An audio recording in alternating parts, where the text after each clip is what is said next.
Você já teve medo de se expor no trabalho? Já sentiu vontade de dar uma opinião, mas travou porque pensou que talvez não fosse levado tão a sério? Ou ficou com receio de comentar algo numa reunião porque imaginou que poderiam te julgar? Talvez até tenha pensado em postar algo no LinkedIn, mas desistiu porque veio aquela voz interna dizendo: vão achar que eu estou tentando aparecer.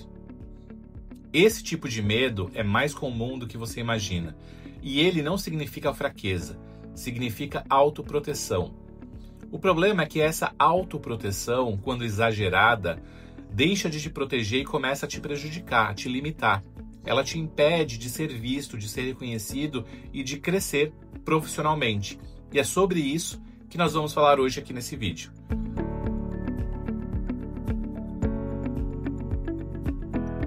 Eu sou o Kleber Mello, mentor de carreira e estudante de psicologia. Depois de mais de 20 anos no mundo corporativo, eu percebi que a maior barreira das pessoas não é a falta de competência, é o medo.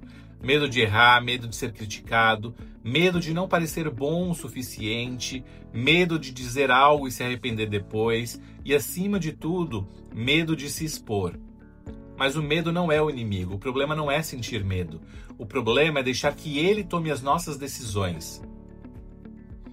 Para entender de onde vem esse medo, precisamos olhar para um conceito central da psicologia cognitivo-comportamental: as crenças centrais. São ideias profundas sobre nós mesmos, sobre os outros e sobre o mundo. Elas funcionam como lentes invisíveis que distorcem a forma como percebemos a realidade. Se você cresceu ouvindo frases como "quem fala demais se complica", "não chama a atenção", "não se arrisca", "fica quieto para não errar", o seu cérebro aprendeu lá atrás que expor é perigoso. Então, quando você está adulto e tem uma chance de se posicionar, o corpo reage como se estivesse diante de um perigo real, mesmo que você esteja apenas numa reunião comum. Essas crenças geram pensamentos automáticos que surgem antes mesmo de você perceber. Vão me julgar, eu posso falar besteira, não sou tão experiente quanto eles, melhor não arriscar. Esses pensamentos não são conscientes, eles são reflexos emocionais e quando se repetem por muitos anos, começam a mudar o seu comportamento. Você fala menos, se posiciona menos, se arrisca menos e aos poucos se acostuma à sensação de invisibilidade. Não porque quer ser invisível, mas porque você aprendeu que ser visto é arriscado. Só que no mundo corporativo, especialmente em áreas como vendas, marketing, planejamento, supply chain, finanças, a visibilidade é parte fundamental do crescimento.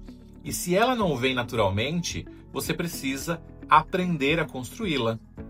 Quando esse medo se instala, o impacto na carreira é inevitável. Sem perceber, você se torna um profissional competente, mas discreto demais. Alguém que entrega, mas não aparece, alguém que faz muito, mas não é lembrado. Isso cria uma situação injusta, mas muito comum. As promoções, as oportunidades e os projetos acabam indo para quem se posiciona melhor, não necessariamente para quem tem competência, para quem é mais competente. Isso não significa que o ambiente corporativo premia quem fala mais. Significa que ele premia quem transmite segurança. A empresa não promove só quem entrega, ela promove quem consegue demonstrar clareza, presença e maturidade emocional. E é aqui que eu quero compartilhar a história de um dos meus mentorados, que eu vou chamar aqui de André. Ele era um especialista em planejamento em uma grande multinacional, muito competente, dominava números, processos e análises e era uma referência técnica no time. Mas havia um problema, ele evitava se expor.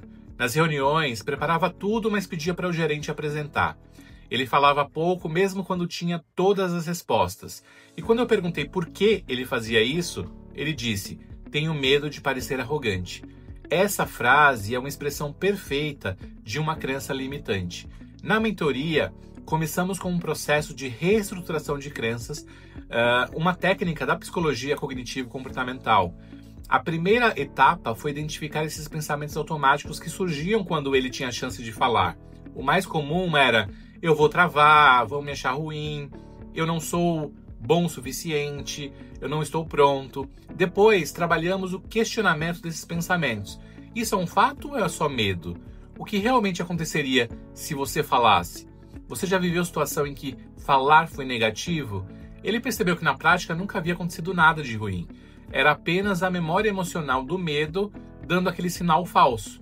A terceira etapa foi substituir essa crença por versões funcionais. Não se trata de repetir frases motivacionais vazias.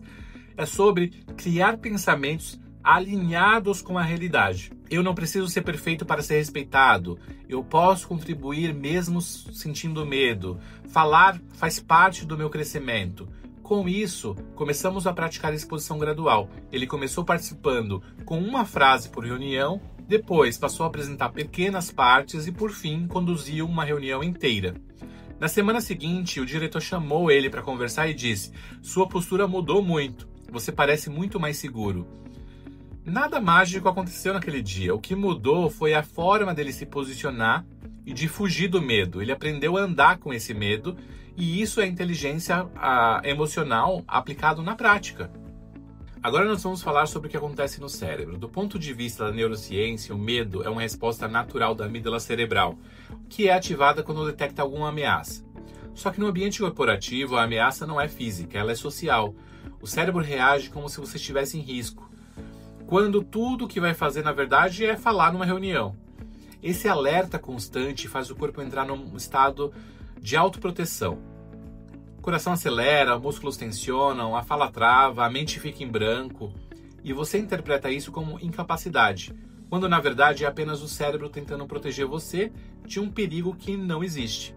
A boa notícia é que o cérebro é plástico. Ele se reorganiza conforme a repetição.